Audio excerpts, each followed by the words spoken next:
In an ancient African kingdom, where wooden pillars held up the sky and torches burned like captured stars, a young farmer named Kofi knelt before King Osai.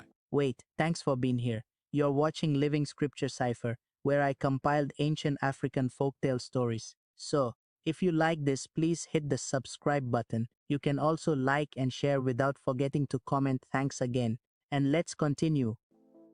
The king sat upon a carved stool, elders beside him like stones around a fire. Kofi trembled. His village had suffered drought for 2 seasons. His people were skin and bones. He had come to plead for grain. "Great king, my people are starving. We have nothing left. Please lend us seed and grain. We will repay every measure." The king studied him. King Osai was known for justice and for testing those who asked. "I will give you grain. But first, answer me truthfully.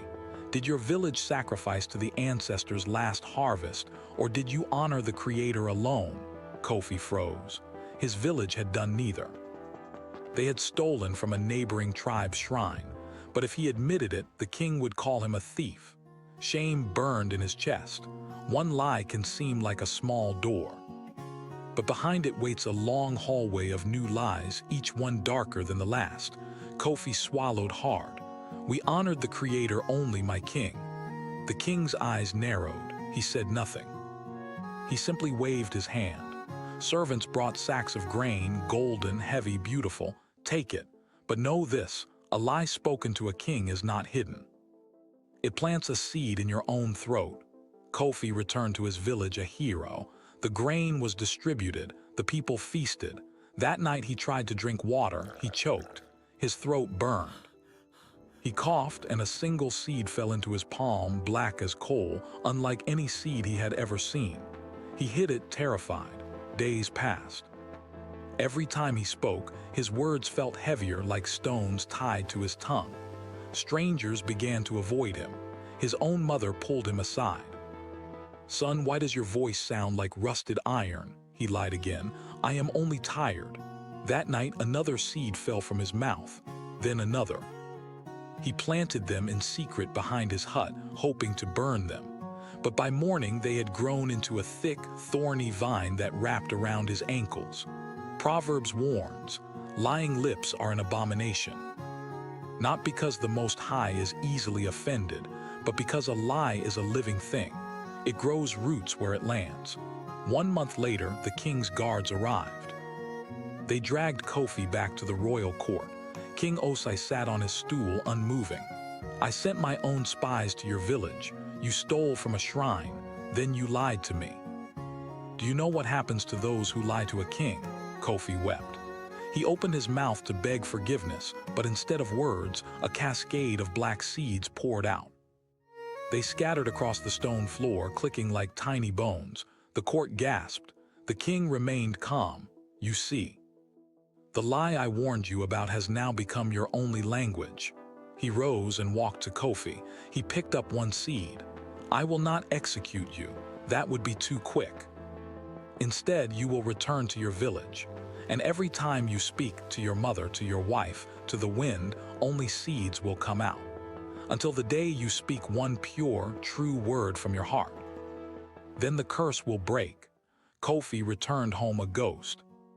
He could not say, "I love you" to his wife. He could not call his children's names. Every time he tried, seeds fell. The vine around his ankles grew thicker, thorns digging into his flesh. He became a living parable. Villagers came from far away to see the man who traded truth for grain. Children whispered, "That is the man who lied to the king." Months passed. One evening, his youngest daughter fell into the river, a sudden slip, a cry cut short. Kofi ran. He reached for her. He opened his mouth to scream for help, and instead of seeds, one word roared out. "Help!" the villagers heard. They pulled the girl out. She lived. Kofi collapsed on the riverbank. His throat cleared. The vine withered and fell away like old rope. But he was changed, his voice now soft, almost a whisper, as if truth itself had to learn to walk again. The lie did not destroy him, but it stole from him something irreplaceable, the ease of truth. He learned that every lie is a seed, and every seed eventually harvests what you never wanted to plant. Kofi returned to the king. He knelt. No lies remained in him. "Great king, I stole, I lied, I am guilty. Do with me what you will." The king smiled, the first smile of the entire story. "Now you are free. Go, feed your village with truth as you once tried to feed it with stolen grain." Kofi left. The camera of memory lingers on the king, who bent down and picked up a single black seed from his throne room floor, one among many that had fallen. How many seeds are still here? How many lies still waiting to grow? He crushed it under his sandal. Lying lips are an abomination to Yahuwah, but those who act faithfully are his delight. The shocking truth of lying to a king is this: the king may forgive you, but the lie itself will never forget you. It will grow in the dark until you starve it with the light of one true word.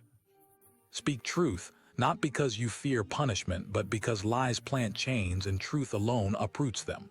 Proverbs 12:22,